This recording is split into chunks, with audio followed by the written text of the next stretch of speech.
Hi everyone, Richard here. Look what I have. This is the Asus Zenbook 13, which is the new model. This is the UX325, and they have added a new feature.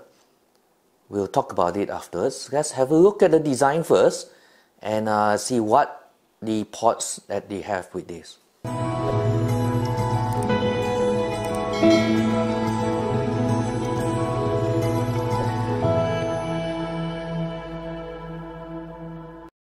So let's look at how thin this laptop is. Look at that. It's very thin all round. You can see.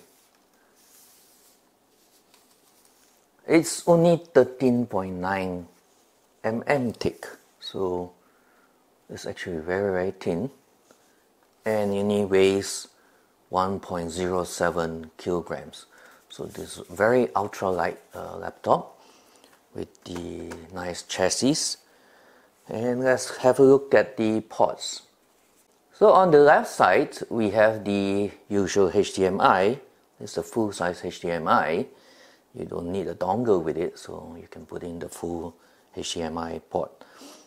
But what's interesting is this two Type C is actually Thunderbolt 4 USB Type C. Both able to do power delivery. That means you can charge either one. And then there is a charging display LED here. So it's very neat, that's very clean. And you have two Thunderbolt 4. Nothing in front. And then you look at the right side. What's interesting is they've included a MicroSD slot here. So you can put in all your camera photos and mobile phone photos here. It's not a full SD slot, so it's a micro SD. But you can still use that. And then you have the usual Type A USB here, 3.2. In the rear, you only see vents for ventilation with the Zenbook insignia. So it's a very clean design with the usual Asus logo in front, and the back is also very clean and tidy with the ventilation slots here and nothing else. So being a light ultrabook, you like to know whether this can be opened with one finger. And yes, it does work. So you can see, no problem. Let's do that again. But there's not enough of a latch here. There's no gap here that I can feel, that I can lift up. So I have to use my fingernails to grab it. So it does open with one hand. And the weight is on the chassis, not on the screen. And talking about screen, this is a 1920 by 1080p screen, but it's an OLED screen. So it's very bright. It goes up to 450 nits of brightness. So if you're working outdoors most of the time, this is the screen that you should be looking at. So it's only taking up 1 watt of power. It's capable of going down to 1 watt. So that's why your battery consumption is low on this. And it has a 88% screen body ratio, which means the bezels are quite thin except the top. And the camera is an all-new IR camera, so it has infrared in front and it recognizes your face when you do the Windows Hello login. It gives a better capture to your face and it's more accurate. So it comes with the usual function keys on top and it's very neatly, but the delete key is very near to the power key, so you might accidentally press on that instead of delete if you type lots and you delete lots of this. But I still prefer the power button to be on top here, which is away from the body, and the delete keys here. What I like about the keys, other than the lack of sound, is quite soft, nice throw, is edge to edge, is very neat. to the edge. It doesn't have a big border, so that makes the frame smaller and easier to carry. And what's interesting on the touchpad is this numpad, which is common with the Asus models, and they are the only one who have this. And this is the numpad 2.0, the new version, and there's, you can on and off that. This is the touchpad, usual, very good glass base, and that's the numpad. So it's very smooth to touch, and there's no friction. So this is a beautiful large piece of touchpad, and with the numpad on board. While we're touching on the chassis, it's very strong. They did list it as a military standard 810G drop test, as well as heat, temperature, and low temperature test. So rest assured, Asus did put in some effort into building this 1 kilogram ultrabook. So not bad for all the effort on this. So let's look back at the specs. This model I have here is pine gray, but they have another model which is in lilac mist. So if you like the lighter color, it looks more silverish, whereas this is a typical gray color finish. So this model comes with the Intel 11 Gen series. This is the i5 1135G7 model, and it comes with a 512GB PCIe Gen 3 SSD. So it's quite a fast SSD. We shall do a benchmark on that. And then we also have 8 GB of onboard RAM with the LPDDR4X. So it's onboard. So if you want to get a model that's 16GB, you have to get a 16GB model. But this one that I have is only 8GB. So this have Wi-Fi 6, and it comes with Windows 10 64-bit. So this Windows 10 and not Windows 10 Pro. And the battery is a 4-cell 67-watt battery. So we shall also open up and see what's inside. But let's do some benchmark and see how well this runs on the SSD and the graphics as well. Alright, before we run any benchmark, I always forget to put this in. This is the Type C, and this is the power brick. It's a 65-watt power brick, and it's really small and light. So it's great for traveling if you're using this, and it's packing to your bag is very small. You don't have to carry a huge power brick, and this can charge your handphone at the same time. So if you have this Zenbook, do remember to go into the My Asus app and have a look at all the functions here. But what I want to show you is, if you want to increase your power, you come here, which is the fan profile. This is quite similar to what they have in the Asus ROG.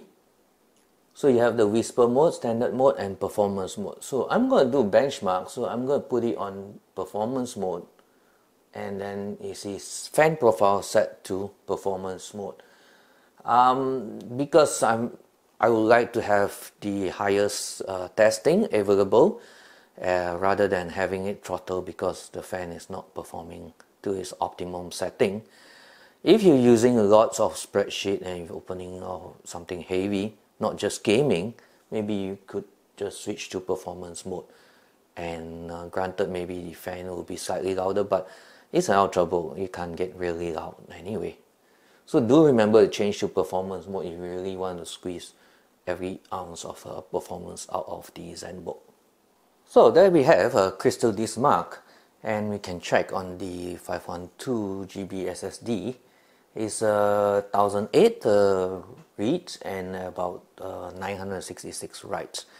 It's very fast already. I was hoping to be faster, but then again, that would bump up the cost.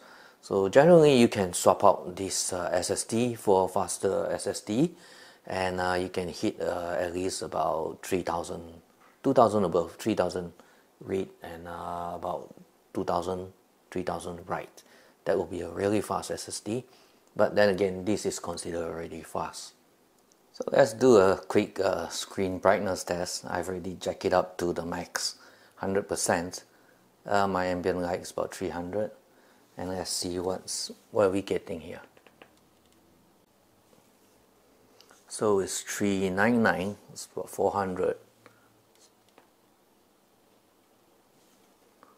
So it's 400, right? So let's do the side. It's 414 on the top right.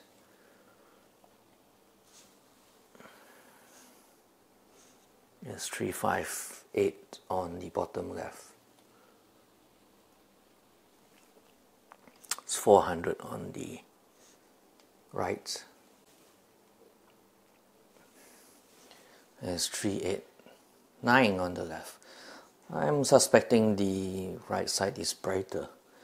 So, not bad. You're hitting 400 actually. It's a very bright screen.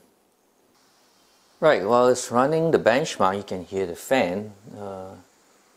It's a bit loud. I don't think it's really that loud anyway, but you do hear the fan. Let's do a quick heat test. It's 39 on top here, and see how warm it is. Yep, it's warm to the touch, and it's about 39. Yep, to the sides, 37, 32. It's cooler here. It's hot here because the charging is on the left as well. 35. It's not too bad. So the hottest part should be at the top, and the keyboard. What's the keyboard? It's 33 on the keyboard. 31 on the touchpad. So the hottest area is 39, which is here. So we have the Cinebench R23, and multi-core is about 3939, and single core is about 1277 points. So that's where it stands. It's respectable. It's about the same on what we have with the benchmark. Again, this is the i5-1135.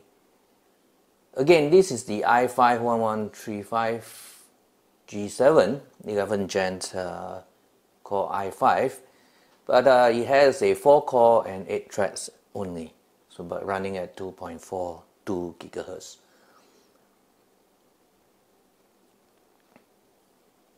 On the multi-core, we have it about here, which is behind the i7, and it is above the i7, but this is the 4th gen. So we talk about 11 gen, but i5 is already above the i7 of the 4th gen.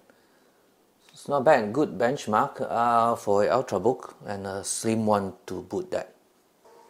So running the 3D Mark times Pi, not expecting super high graphics performance here, because this only comes with the Intel Iris Xe graphics and 8 GB of RAM, so I would expect it to do moderate. But I'll just test it out just for the fun of it, and we can see roughly what's the specs. Looks good to me because there's not much frame judder. It's still doing quite respectable frame rates. So the times Pi is above 1K, 1090. Not expecting much out of this. So 6.3 frames per second on the graphics, and the CPU is 10.21. So the results is here, and you can see the gaming laptops are way above. It's good enough for most of your office works, and it's slim, it's light to carry, 1 kilo, no brainer. Let's test another benchmark and see how it works on the World of Tanks. So before we do another test, this is the World of Tanks, and it's detected it as Ultra and Intel graphics as well. But I would like to test the audio as well. This is with the Harman Kardon speakers. It's on the left and right side. Supposed to be very nice speakers that's tuned by Harman Kardon.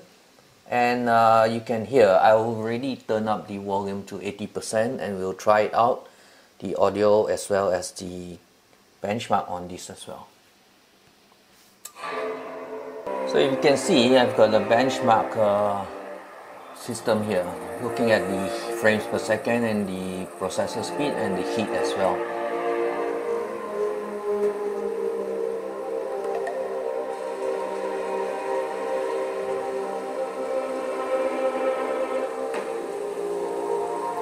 Lovely screen is really bright, and this is only at about 70%.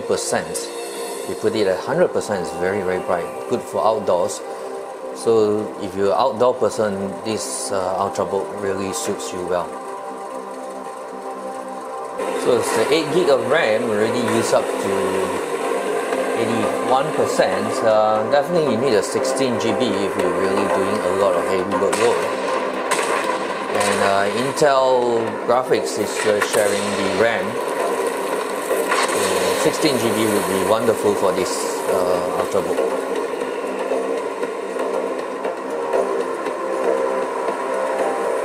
CPU temperature is doing quite well. It's about 66 Celsius. It's not too hot.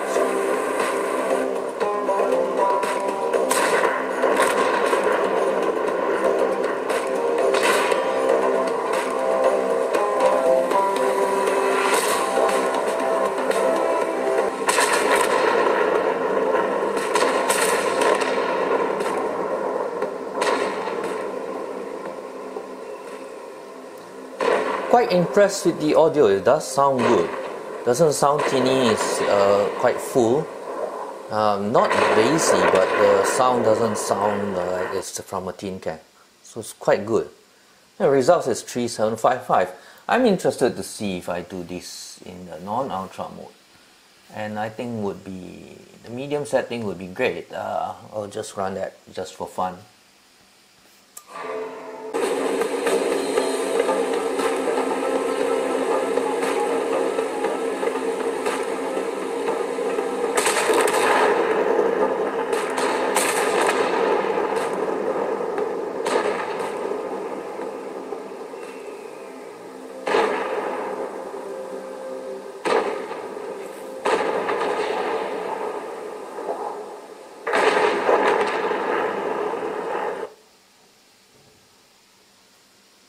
That's why rating is 7,800. Big jump from the previous one. Before we look inside, I have to tell you these screws you open up from the front. There's one here, but there would be 2 more hidden underneath the rubber feet. So you have to take out the rubber feet before you can take out the 2 screws. Don't try to open this without taking out the last 2 screws below the rubber feet. So let's look up at inside. There's nothing here. There's no heat shielding or any aluminum foil, just the vents, and that's it. So the first thing you notice here is the huge battery. This is a 67 watt-hour battery. It's quite large for this Ultrabook. It's 4-cell. You can see the shape here. And you have the Harman Kardon speakers. It's quite big actually. It's very long speakers and the sound is quite good. It doesn't sound tinny, it sounds quite full, right? So the ports are at the side, including here. What you'll find missing here is the 3.5mm headphone jack. So if you are using the headphone jack, you either use the dongle or you just use a Type-C headphone. So you can use a Type-C to connect, or either that use a Bluetooth wireless. So that's the only thing missing from here, which is the headphone jack. And you can see the single fan. This is a single fan here, that's why it's quite quiet, and a single heat pipe to the GPU, and the Intel graphics is here as well. And you only have the SSD here, which is the 512 GB. You can change this. You can open up the screws and change it. But the RAM is soldered on. It's 8 GB RAM, and you can't change that. So you really need 16 GB try look for the 16 GB model, and that will be sufficient for you. So 8 GB may be a bit lacking for high intensity work. If you open a lot of Excel files, better to go with the 16 GB. So this nothing much to change here. It's a very compact design. Good thing is the battery takes up more than half of that. So the battery, if you run it about 150 nits, don't use up to 300, that's probably burn out your battery fast. 50% I would say if you're watching movie and you're using Wi-Fi to surf, you're getting about like 13 hours out of that. And then I would think really if you're using a lot of work, you probably can get 10 hours out of this. So just to recap, this Zenbook 13 is a very light ultrabook. So you're talking about 13.9 mm and weighs only 1.07 kg. So we classify this as the ultralight. And the good thing about this, it comes with the 2 Thunderbolt 4 USB Type-C, which you can power monitors out of that, and as well as one HDMI, one USB Type-A, and a microSD card reader. So you can expand the ports with the Type-C dongles if you want, but I think it should be sufficient. Again, there's no 3.5 mm headphone jack. You have to use the Type-C jack for headphones or use the Bluetooth headphone. The battery is 67 watt hour and it does fast charging. So you can charge 45 minutes. You can charge roughly about above 50 to 60%. Very fast charge. Actually, in 1 hour, most likely you cover everything. You charge up everything. Even though it says 18 hours battery life on the brochure, you can do anytime 13 with this. So it's quite easy. So do remember, turn down the brightness if you're going to 400 nits. Definitely for sure you're not going to get very long hours of battery life with that. And again, the key selling point with this is the 1920 by 1080 OLED 13-inch screen. It is rated for 415 nits, but I measured around 400 nits. This is really very bright. You can do outdoor work with this, and I think any mobile traveler, always traveling out, doing work outdoor, this is a very suitable unit because the screen is excellent. OLED, if you worry about the burn-in and LED burn-in, no worries. My Asus software does trigger the pixel shifting, the same like your Samsung handphones. They switch the pixel around so you don't get burning in. But do remember, even with that, turn off your screen when you're not using it. So again, this is a quick look at the Asus Zenbook 13 UX325 with the Intel 11 Gen processor. And do give me a thumbs up if you like this video. Do subscribe and follow me on my next video.